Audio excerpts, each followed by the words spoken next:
Hi there, and welcome to my next episode of Inspired By. So today's episode, we're going to be working on honey sweetened chocolate chips.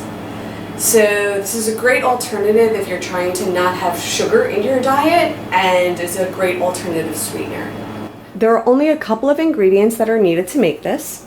The first one is baker's chocolate that is unsweetened and 100% cacao.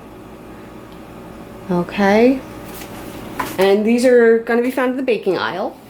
And then the other ingredient is honey. I prefer using raw honey, but any honey will work. If you are trying to do a vegan version of this, I mean, you can use sugar, you can use maple syrup. There's, any sweetener of your choice will work. In terms of the tools that you're going to need a spatula, rubber spatula. You're going to need these silicone chip molds. So you'll see they have these kind of pockets, almost like a honeycomb, right? And on the other side, you'll see they're chocolate chip shaped. And my chip molds came with this spatula. So once the chocolate is in here, you kind of like a squeegee, just are going to scrape along there to make sure that they fill up properly. The other item that you're going to need is a double boiler. I do not have a actual double boiler, but I do have a pot and a bowl. Will work perfectly fine. Okay, so the first step in all of this is in our pot, we're going to fill it about half full with water. Not sure if you could see that or not, but it's about halfway full. You don't want the water to be touching the bottom of the bowl, but you want it enough that it's going to really warm up the bowl here. Then we put our metal bowl in here. You want to use metal bowl because you want something that's going to conduct that heat.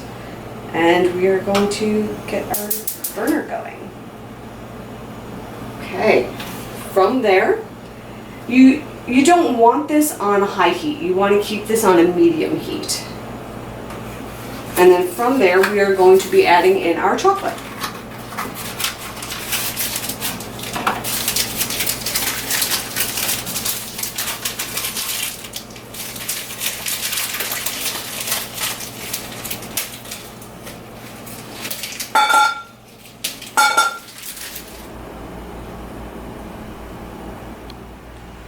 And we can see that the chocolate is starting to melt down, and I've been mixing it around a lot. So you want to just keep it melting until it's totally melted. But again, keep that heat on medium or low. And we don't want to overheat this because then it'll separate, it'll curdle and get lumpy. So you have to be very careful. We want to keep it very smooth and glossy. So now my chocolate's pretty much all melted. So what I'm going to do next is I'm going to be adding in the honey. I'm going to eyeball this, but it's roughly about an 1/8 to 1/4 cup of honey for a full brick of the baker's chocolate.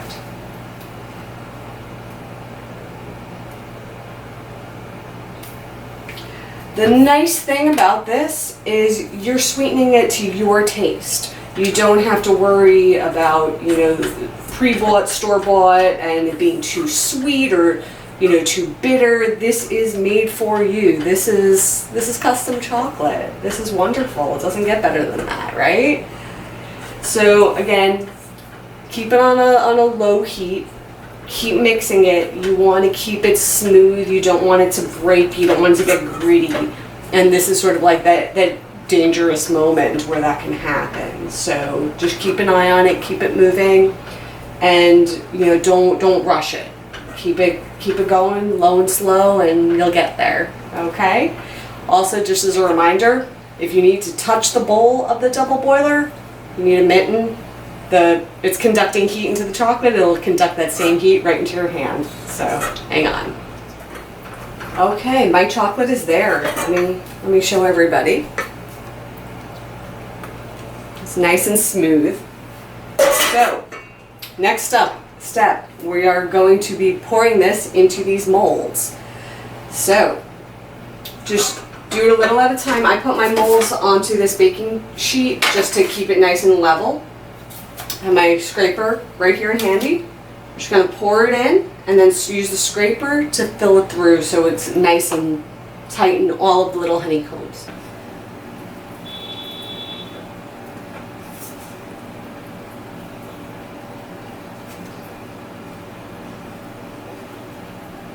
So the chocolate chips are in the chip mold, and what I did next is I popped them into the freezer, and I'm going to let them set in there for about 10, maybe 15 minutes before I pop them out. It just helps it go a little bit faster. My apartment's a little bit warm, so they may not fully set if I leave them out.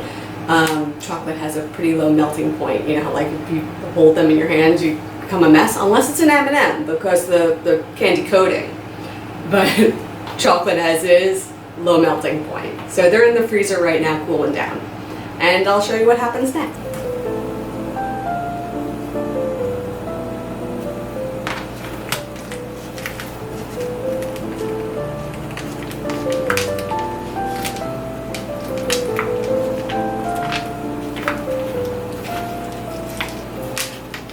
You just pop them out, kind of like bubble wrap. You're just gonna push them all out.